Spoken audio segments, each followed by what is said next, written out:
پیغمبر خدا صلی الله علیه و سلم فرمودند که قلبها زنگ میزنن همچنانی که آهن زنگ میزنه. یا رسول الله، صاف کردن و تازه کردن چخیله که ما این زنگ تازه کنیم؟ حضرت در جواب میگن که قرآن زیاد خوانه و مرگ بسیار یاد کنه. کسی که اگر قرآن زیاد میخونده و مرگ زیاد یاد میکرده چیکار میشده؟ خداوند قلبی او را چیکار میکرده است؟ پاک میکرده. قلبا زنگ میزنن، قلبا سیاه میشوند، قلبا چیرکین میشوند. پاک کردن او چی بده؟ از خواندن قرآن. هر کسی که اگر چیکار کنه؟ پاک نه، چی میشوه؟ قلبش پاک میشوه. برای هر انسان برادرم جا تندشین التماس. مردم غم نتی، پیغمبر لعنت کرده اگه خدا ما رو میگه به مردم جا تندشین غم نتی آدم را. و ما جلاؤها یا رسول الله، پاک کردن قلب چه فرستاده خدا؟ تلاوت قرآن و چی گفتن حضرت؟ ذکر الموتی، یعنی مردن یاد کردن. دو چیز قلب انسان چیکار میکنه؟ پاک میکرده. یکمش که انسان دائم قرآن خوانده است و دومش انسان یاد چی کنه؟ یاد آخرت کنه. وقال فضیل بن عیاض حامل القرآن حامل رأیت الاسلام. جناب فضیل بن عیاض فرمودند که هر کسی که قرآن از یاد کنه، قرآن آبروش بلند کنه، این انسان پرچم بردار اسلام است. بیرق بردار اسلام کیا بودیان؟ کسای قرآن از یاد میکردیان، با او قرآن عمل میکردیان. هر کسی قرآن حفظ میکنه، هر کسی قرآن از یاد میکنه، هر کسی قرآن چیکار میکنه؟ عمل میکنه. با قرآن چیکار کردن در کار عزیزان؟ با قرآن عمل کردن در کار. این کتاب عمل ایوخی. ما خودمون قرآن تقسیم کردیم، بعد از اون میگیم چی به مسلمان ها پیش نمیروند. ما در قرآن یک ترمینی داریم با نام عزین. نامش چیه؟ عزین. یعنی میگن اونها قرآن عزین کردن، پارچه پارچه کردن. ما قرآن خودمون پارچه پارچه زندگی میکنیم، پارچه پارچه عمل میکنیم، بعد از اون میگیم چی به جامعه اسلامی پیش نمیروه. همون روز کسل میشم با مراجعت قرآن میبیاید که همین بیماری رو خوندن در کاره که شوق خوش نمیبره. همون روز بیمار میشم گمان میکنیم که قرآن فقط کتاب برای دعاخوانی کسلی ها هست. همون روز پدر میمره با میبیاین میگه خیر اگر قرآن خوان که خانده جنازکی آمدیم، خمون قرآن پاره پاره کردیم. همون روز توی عروسی و دامادی میشه و یک قرآن میبیانه در تک چادر توفه میکنن. آخه میگه شما خودتون قرآن پاره کرده، شما خودتون قرآن میگه پارچه پارچه کرده. امروز میگه جامعه اسلامی چرا پیش نمیروند؟ کسی که قرآن از یاد میکرده است، کسی با او عمل میکرده است، این چی بوده است؟ پرچم برداری چی بوده است؟ اسلام. یک کس میگه که من چیکار کنم که بیرق اسلام رو بلند کنم؟ قرآن از یاد کن، با او عمل کن. این همین بوده پرچم اسلام رو بلند کردن، این همین بوده پرچم اسلام رو راست کردن. فلا ينبغي ان يله فلا ينبغي ان يلهو مع من يلهو ولا يسحو مع من يسحو ولا يلغو مع من يلغو تعظیما لحق القرآن. برادر را گفته هر کسی که با یک نفری که قرآن پس میکنه هیچ محل قطعی دوستی نکنه. هر کسی که قانون قرآن قبول نداره با او هیچ محل دوستی نکنه. یکی از واجبات ایمان همین بوده است که کسی دیده و دانسته قرآن خار میکنه، کسی دیده و دانسته قرآن را عمل نمیکنه، کسی حتی خطا کردن نمیدونه می کار نمیکنه، با اینها یک جای نشوه، زیرا که حق قرآن ضایع میشه. همین دوستایی را نگیره که اونها قرآن قد زندگی نمیکنه، همون را دوست نگیره عزیزان. کسی به قرآن زندگی نمیکنه، کسی میدونه نمیکنه. با میل بعضی آدما نمیدونن قرآن قد زندگی نمیکنه، نمیدونه بیچاره گمراه، همین قد هم دوست نشه. گفته حق قرآن ضایع میشه. حق قرآن چی میشه؟ ضایع میشه. حق قرآن رو ضایع نکنه. قرآن حقش ضایع میشه. حق قرآن چی بوده ضایع شدنش؟ مسلمان ها آدمای قد دوست میشدن که اونها قرآن را باور ندارن، عمل ندارن. واجبات ایمان بود است که این خیلی آدم ها چی شوه؟ آساسته دور باشه، زیرا که ضرر اینا در ما میرسه. قال ایضا من قرأ خاتمة سورة الحشر حين يصبح ثم مات من يومه ختم له بتابع الشهداء ومن قرأها حين يمسي ثم مات من لیلته ختم له بتابع الشهداء. جناب پیغمبر حدیث دراز کردن که هر کسی که آخری سوره حشر میخونه لا یستوی اصحاب النار و اصحاب الجنه را تا آخرش میخونه، وقتی در بامداد میخونه، اگر همون روز از دنیا گذره خداوند او را مهر شهید میزده. هر کسی که اگر ایره در وقت خوابش خونه و همون شب خواب کن از دنیا گذره، او را هم پروردگار در نامه اعمالش مهر شهید میزده. اینه بینین که قرآن وظیفش ما را شهید میکنه. کسی اگر همین بردوام خونه، هر سحری و هر بگه همین را به خودش عادت میکرده، ای دنیا میگذشته است، الله جل و علا شانه این مهر چی میزده است؟ شهید میزده. و اما فضل العلم و العلماء، اما درباره حرمت علم و حرمت علما حدیث های زیادی آمدگی بود است که جناب پیغمبر فرمودند من یرید الله به خیرا یفقهه فی الدین و یلهمه رشدا. پیغمبر خدا گفتند که هر کسی را که خدا دوست داره او را علم دین میتیه، هر کسی را که خدا دوست داره او را عالم در دین میکنه و روز تا روز آبروی او را بلند کردن میگیره. و عزت ای جانب الله های برادران، عزت خدا میتیه. روز تا روز چی شدن میگیره؟ میگه آبروش رشد یافتن میگیره. برای همین هر انسانی را که خدا در دین علما کرده و یا عالمان، پروردگار او را دوست داشته. علمای حق، علمایی که حق میگن، علمایی که حق میرسانن، علمایی که خوشان حق زندگی میکنن، اینها یا رحمت خدا در زمینه. و قال رسول صلی الله علیه و سلم العلماء ورثة الانبیاء. پیغمبر خدا فرمودند که عالما وارث کیان؟ وارث پیغمبران. وارث علما کیا بودند؟ وارث پیغمبر عالما. و معلوم انه لا رتبه فوق رتبه النبوه ولا شرف فوق شرف الوراثه لتلك الرتبه. از پیغمبری یگان رتبه، یگان آبرو با بلند هستند.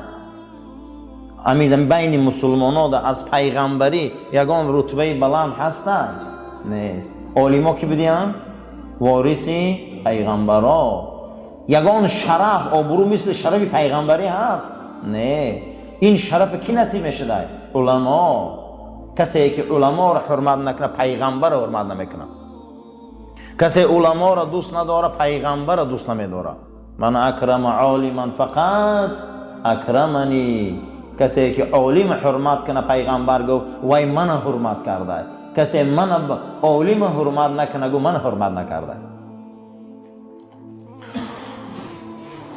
این بحث امروز ما که هر جمعه ما درباره اخلاقیات صحبت داشتیم، امروز اکنون درباره اخلاق و تربیت ما که ما کتابای اخلاق و تربیت ندیدیم زیرا که وقت ما کم بود. ما از کتاب بزرگان درباره فضیلت قرآن و درجه اهل علم و حرمت علما امروز بحث ما نمیکشاییم. قال رسول الله صلی الله علیه و سلم، پیغمبر خدا فرمودند من قرأ القرآن ثم رأى ان احدا اوتی افضل مما اوتی فقد استصغر من عظمت الله تعالی. هر کسی قرآن خوانه بعد از او بینه که مثل همون قرآن کی آورده دمی زمین، یعنی یک مراتبه بینه که کدام قانون دنیا 1400 ساله یه حرفش بگونه نمیشود. به قوتترین کشورهای دنیا 120 بار تا 130 بار قانون حلش کرده بودیم. من امروز به قوتترین کشورهای دنیا رو شما میدونید، خود یک بریتانیای کبیر 120 بار قانون حلش کرده بوده و پیش رفته. هر روز میخیزه یک قانون میبرن، یک قانون دیگر خط میزنن.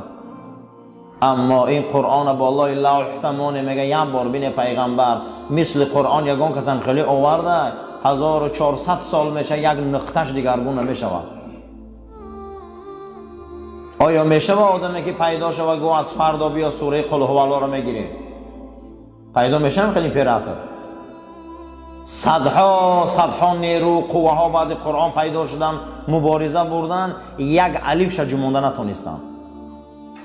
پیغمبر خدا فرموده که شما وقتی قرآن میخونه یا پیشانتون قپی بینه که یگان کس مثل همین کتاب آوردگی، هم خیلی کتاب در زمین، هم خیلی قانون آمدگی است، فقط استصغر در پیش قدرت خدا ای قحک میشه.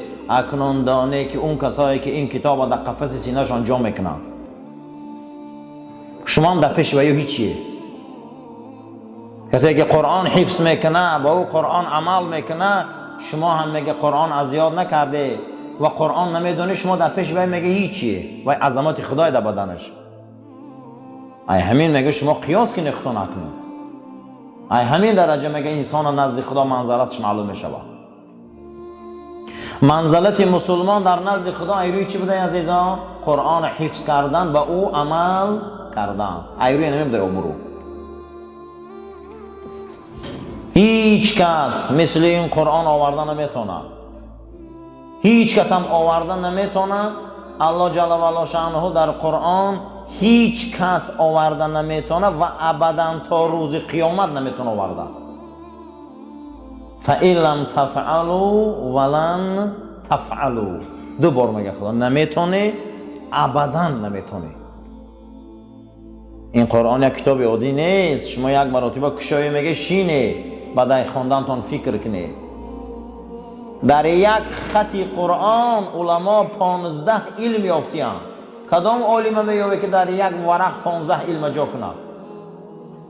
بحث خدا، بعد از اون میره قیامت، بعد از اون بیا جنت، بعد از اون میره دوزخ، بعد از اون بیا آفرینش، بعد از آفرینش میره و سیاره ها، بعد از اون میره و آفتاب، ماهتاب، میره و زندگی فرعون. از اونجا میبیاید با میبینی دیگر دنیای دیگر میگذره میره و قرآن. در یک ورقش 15 علم یافتیان. برای همین گفتن معجزه. چی هم گفتن؟ معجزه. میگه شما گفتن نه، در پیش عظمت خدا میگه شما ای قحکه، هیچ نیست. میگه ای قحکه شما در پیش عظمت پروردگار. و قال النبی صلی الله علیه و سلم ما من شفیع افضل منزلة عند الله تعالی من القرآن. پیغمبر خدا صلی الله علیه و سلم فرمودند که یگان شفاعت کننده را در روز قیامت بزرگتر ندیدم از همون انسانی که قرآن حفظ کنه. پیغمبر خدا چی گفته به دستیان؟ یگان کس ندیدم که قرآن چیکار کنه نزد خدا از روی شفاعت، از روی منزلت مثل قرآن از یاد کنه ندیدم. که اونها چی از یاد میکنن؟ قرآن. و قال النبی صلی الله علیه و سلم افضل عبادتی امتی تلاوت القرآن. بزرگترین عبادت بعد نماز برای امتی من این تلاوت قرآن است. بزرگترین بعد نماز چی بوده است؟ خواندن قرآن. و قال النبی صلی الله علیه و سلم خیرکم من تعلم العلم و علمه. بهترین امتی من در بین مردم کسایی هستند که علم میگیرن و به مردم میرسونن. علم میگیرن و به مردم چیکار میکنن؟ میرسونن، تعلیم میتین. منزلت انسان، بزرگی انسان در کار خیر معلوم شده. مردم کدام وقت معلوم شده؟ ای کار خیر. منزلت انسان ها ای کار خیر معلوم میشود. و ایرا نقض دان با اندازه کار در این دنیا نیکی کن و همیشه چیزی که در عهده تو هست عهده برا باش و همیشه بدون که منزلت انسان ها در علم معلوم شود. آدم ایرو چی معلوم میکنن؟ گفته با علم. یکم خیر، دویم عهده برایی. ای همه درجه بلند در جامعه ایرو چی معلوم شده؟ علم. اگر علم نباشه گفته است جامعه ها فساد میشوند. اگر علم نباشد جامعه ها رسوا میشوند. در بدن انسان ها هم علم نباشد گفته او بدن ها هم رسوا میشوند. بدن آدم علم نداره و بدن رسوا میشده. منزلت بلندترین در جامعه ها و در تمام تمدن ها ایروی چی بده عزیزان؟ علم. یکم خیر بده، دویم عهده براری. یا آدم علم نداره نه که عهده برای زندگیش پیش میروه. علم نداره نه که عهده برای همین روز توبه کار میکنه. علم نداره، یگان رابطه با علم نداره. دویم گفتن چی خیر نیکی آدم علم نداره عهده برای نیست نه که نیک آدمه.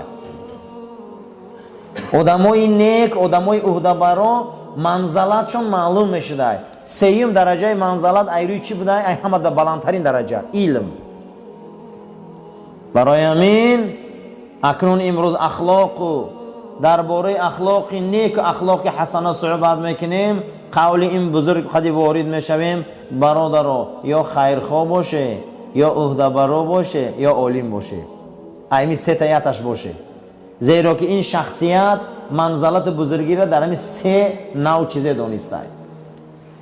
اولین چیزی که اخلاق ما را راست میکنه توکل به خدا بوده. توکل به خدا معنی چی بوده؟ هدف باید معلوم باشه، مقصد باید معلوم باشه. ای خفوی رزق یکی از اعمالهای رذیله که خدا او دعا را قبول نمیکرده، آدم در کنج خانه شینه و دعا کنه که من در خدا رسته. خدا دعای انمی خیلی انسان قبول نمیکرده که در خانه شینه یگان هدف نشان نتیه، یگان حرکت نشان نتیه و دعا کنه که خدا ما در رسته. خدا دعای همه را بوده حضرت قبول نمیکنه. برای رزق عزیزم تلاش میکنی، برای رزق حرکت میکنی، برای رزق پیش میری و او را میسپاری به صاحبش که توکلش بته. این توکل به خدا میگفتیم. هر مسلمانی که مقصد نداره توکلش معنی نداره. مقصدمون باید معلوم کنیم، هدفمون معلوم کنیم. همین هدف از مسجد آمدن چیه؟ هدف همینجا چی آمدیم ما؟ چی آمدیم؟ هدفها باید معلوم باشه. همین هدف که معلوم باشه، توکل این فعل قلب بده. قلب قدی توکل میکردی. توکل در عمل نشان داده نمیشده. در عمل وقت توکل نشان میدادی نام این چی بوده؟ تفویض. نام این چی بوده عزیزا؟ تفویض. تفویض چیه؟ واگذار کردنی تمامی عملها به خدا، با از خدا دعا میکرده که اگر همین کار برای صلاح من نباشه، خوبی من نباشه، الهی اینم عملیش نکن. نام همین چی بوده؟ تفویض. فرزندار میشوه یک از ولی های خدا و این خرسان میشوه میگه امروز به توکل به خدا رسیدیم که فرزندار شدیم. اگر گفته خدایا دردی سرم باشه حوضی بردار شد، انیش تفویضه. همون سال مهنت کردی، همه کار کردی، آوردی آخری کار به معنیش کار بود نشد. در انمی جبه تفویض کنی که خدایا تو میدونستی که همین به منفعت فایده من نبوده، تو عملیش نکردی. همه کار میکنه، دکتر نه که کسلی میمروخی چیکار کنه بیچاره با وای قرتقش میقپی صاحب کسلی با تفویض کنه که روانه کنه به خدا که واقعا مقصد همین مردن بوده. ایرا ای خدا تو بهتر میدونی. معنی توکل هدف بوده، مقصد معلوم که. معنی تفویض چی بوده؟ چیزی که تو راضی باشی من راضیم. انا همین ریشه های اخلاق بوده. کاش که مسلمانان خیلی میشدن، کاش که حاضر مسلمانان خیلی میشدن، تفویض میکردن. معنی تفویض چی بوده؟ با نیکیم باشه عملیش کن، با بدیم باشه عملیش نکن. نمیخواهم. بسیار انسان ها بسیار در دعاها طلب میکنن اما عملی نمیشوه. معلومه که خداوند میدونه که به خیر ما نیست. خداوند میدونه که همون برای خیر ما نیست، نمیتیمونه. باید ما اینا تفویض کنیم. پروردگارا ما همین کار صلاحش میخواهیم. اگر به صلاح من باشه بته، به صلاح من باشه نته، برای من برادر به تسلیم شویم. اللهم ربنا آتنا في الدنيا حسنة وفي الآخرة حسنة وقنا عذاب النار وصلى الله تعالى خير خلق محمد وعلى أصحاب الأجمعين برحمتك يا أرحم الراحمين.